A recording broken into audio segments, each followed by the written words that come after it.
The People's Temple. Jim Jones was 47 years old.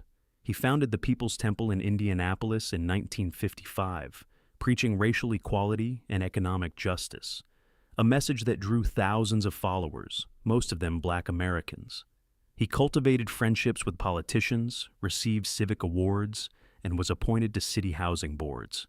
Behind that image, he was blackmailing members, stealing their assets, and forcing followers to rehearse drinking poison in midnight drills. When journalists began investigating abuse allegations in 1977, Jones moved nearly 1,000 followers to a remote compound in the jungle of Guyana. He named it Jonestown. Passports were confiscated on arrival. Members worked long days in the heat and were drugged to suppress resistance. Letters home were censored. Guards watched the perimeter.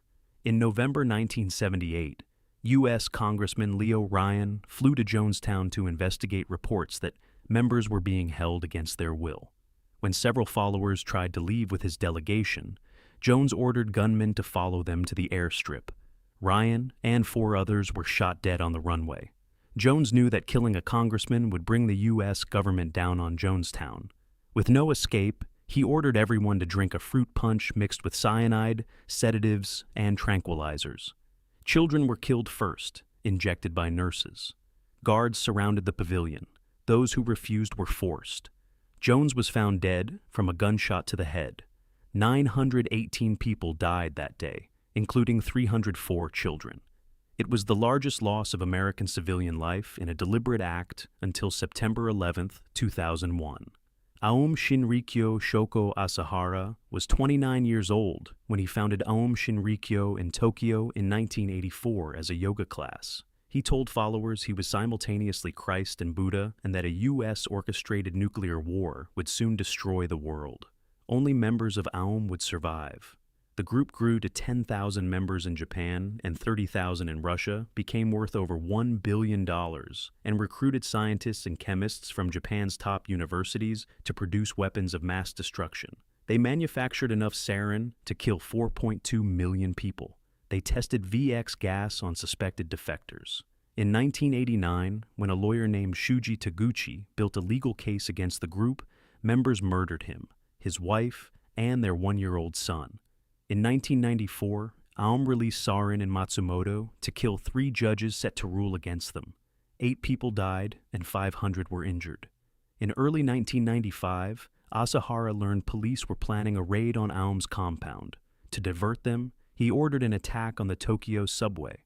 On March 20th, 5 members boarded rush-hour trains, placed plastic bags of liquid sarin on the floor, punctured them with umbrella tips, and walked off. 13 people died. More than 5,000 were injured, some permanently blinded or neurologically damaged. Asahara was arrested 2 months later. His 8-year trial produced incoherent testimony and no explanation of motive. He and 6 senior members were executed by hanging in July 2018. The group still exists under the name Aleph and remains under government surveillance. The Ku Klux Klan. The Ku Klux Klan was founded on December 24, 1865, in Pulaski, Tennessee, by 6 former Confederate Army officers. It began as a social club, and within 2 years had become the most organized terror campaign in American history. Its goal was the destruction of Reconstruction, the federal effort to extend civil and political rights to formerly enslaved people through murder, arson, castration, and mass intimidation. At its peak in the 1920s, Klan membership exceeded 4 million people and included politicians, judges, and law enforcement officers across every state in the country. The Tuskegee Institute documented 4,743 lynchings between 1882 and 1968. The overwhelming majority of victims were Black. In no classical case was a white perpetrator convicted. Congress attempted to pass federal anti-lynching legislation more than 200 times between Reconstruction and the Civil Rights era. Every attempt was blocked. The last documented lynching occurred in 1981, when 2 Klan members in Mobile, Alabama, selected a 19-year-old Black man named Michael Donald at random, beat him, slit his throat, and hung his body from a tree. One perpetrator was executed in 1997, the only Klan member executed for murdering a Black person in the entire 20th century. The clan never formally dissolved. It remains active today in fragmented chapters across the United States. Its total death toll over 160 years has never been fully counted. Heaven's Gate. Marshall. Applewhite was 44 years old when he met Bonnie Nettles in a hospital in 1972. He was a patient recovering from a heart attack. She was his nurse. Within weeks, they had concluded they had been sent to Earth on a mission from God. They began gathering followers by teaching that the human body was a prison and that the only path to a higher existence was to renounce all physical attachment, family, possessions, identity, and eventually the body itself. The group spent 2 decades in isolation, moving between rented properties and cutting all contact with the outside world. Several male members, including Applewhite, chose castration as proof of their commitment. When Nettles died of cancer in 1985, Applewhite told the group her soul had already ascended. Her death made the remaining members more devoted, not less. In 1997, the Hale-Bopp comet passed close to Earth. Applewhite announced that a spaceship was traveling in its wake and that death was the only boarding pass. On March 26, 1997, police entered a rented mansion in Rancho Santa Fe, California, and found all 39 members dead. They had eaten phenobarbital mixed into pudding and applesauce, washed it down with vodka, and lay down in matching black outfits and brand new Nike sneakers. Purple cloths covered each body. They were arranged in neat rows.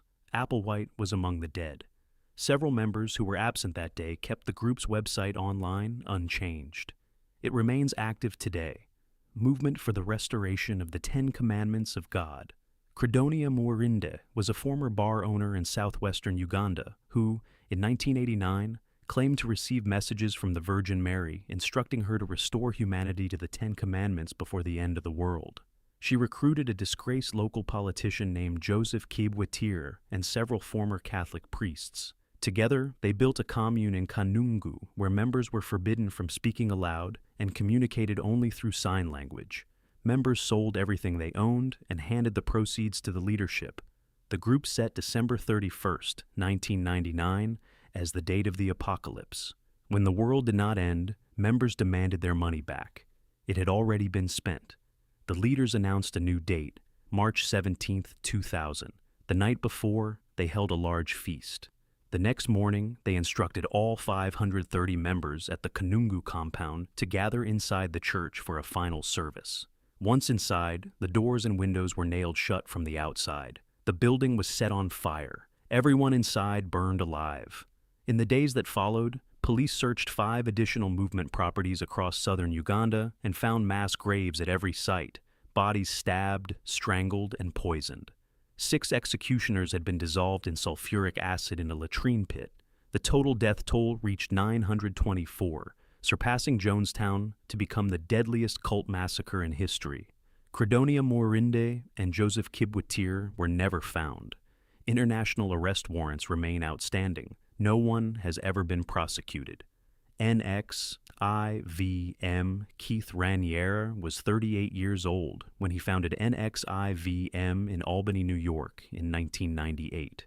He claimed to have the highest IQ ever recorded. He built the organization around a self-help curriculum, promising personal growth and peak performance. The packaging was deliberate. Self-help attracted successful, ambitious people, and having celebrities and executives involved made it difficult for outsiders to raise alarms. Thousands joined, including politicians, actors, and the daughters of billionaires.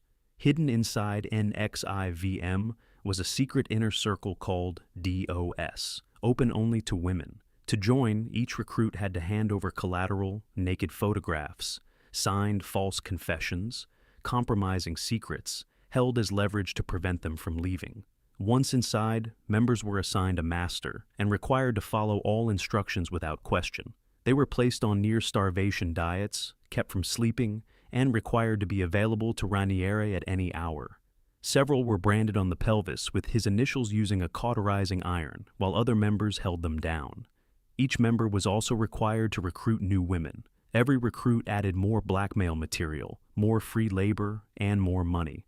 In 2017, one member secretly contacted the New York Times while still under blackmail. The story was published, and others came forward. Rainier was arrested in Mexico in 2018 and sentenced to 120 years in federal prison. Several of his senior lieutenants were also convicted. The women he branded carry his initials on their bodies permanently.